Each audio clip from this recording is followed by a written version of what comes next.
Tidak harus dengan bahasa sastra yang indah. Artinya setiap orang punya gaya masing-masing, karakter tulisan masing-masing. Tetapi kalau kita memang menginginkan untuk menyampaikan dengan fasih, menyampaikan dengan kalimat yang menarik dan kalimat yang mudah difahami, tentu kita perlu berlatih.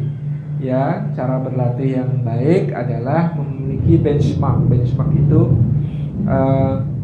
satu model untuk dijadikan sebagai titik mula kita dalam mengadaptasi gaya menulis tertentu. Ya, mungkin ada yang mau membenchmark misalnya penulis yang terkenal siapa ya di Indonesia, Bang Terelie gitu ya. Ya, banyakin baca bukunya Bang Terelie, kemudian coba nulis ya.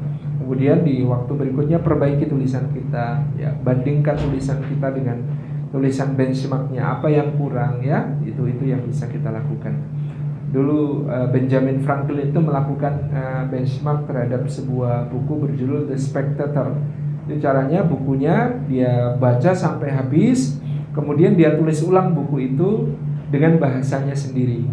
Ya, ketika dia tulis ulang, dia bandingkan. Ya. Oh, masih ternyata saya salah banyak nih.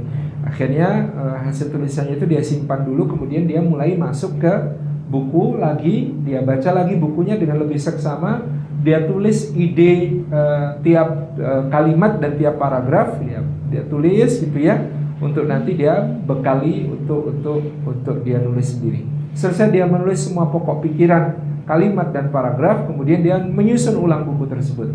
Dia bandingkan dengan buku aslinya. Apa sih yang kurang? Oh, yang kurang adalah kosakata. Kosakatanya miskin, sementara buku itu kosakatanya kaya. Maka dia beli kamus. Ya, sering baca kamus, baca thesaurus, ya, untuk mengupgrade kata-katanya supaya lebih kaya ya.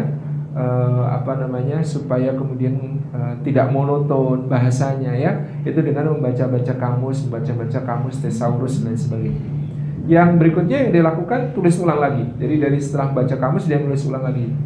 Kemudian dia bandingkan lagi hasilnya dengan buku aslinya. Oh, apa sih kelemahan saya? Oh, ternyata kelemahannya adalah gaya bahasa ya. Dia lugas banget, sementara buku aslinya ini memiliki majas-majas ya yang sangat indah. Oke, habis itu kemudian buku ini dia ubah jadi puisi ya. Jadi dari paragraf dia jadikan sebagai bait-bait. Terus gitu ya tulis. Kemudian dia tulis ulang. Terus setiap kali nulis ulang dia menemukan kelemahannya dan menemukan caranya untuk menyempurnakan. Ini yang dia lakukan sampai kemudian dia terbitkan buku tersebut dan dia menghadiahkannya kepada penulis asli. Penulis asli mengatakan, luar biasa, Anda telah membuat buku ini ya 10 kali lipat lebih bagus daripada aslinya, karena ini tadi ada proses untuk belajar ya. Yang terpenting kita punya daya isi ya, daya sentuh itu dari niat kita untuk menulis harus diluruskan karena Allah. Yang kedua daya isi, yaitu dengan banyak membaca, karena kalau kita tidak banyak membaca, tulisan kita akan mungkin menyentuh tapi kosong, tidak memiliki bobot ya. Kita harus kasih bobot tulisan kita dengan ilmu yang luas, wawasan yang luas ya, pengetahuan yang mendalam.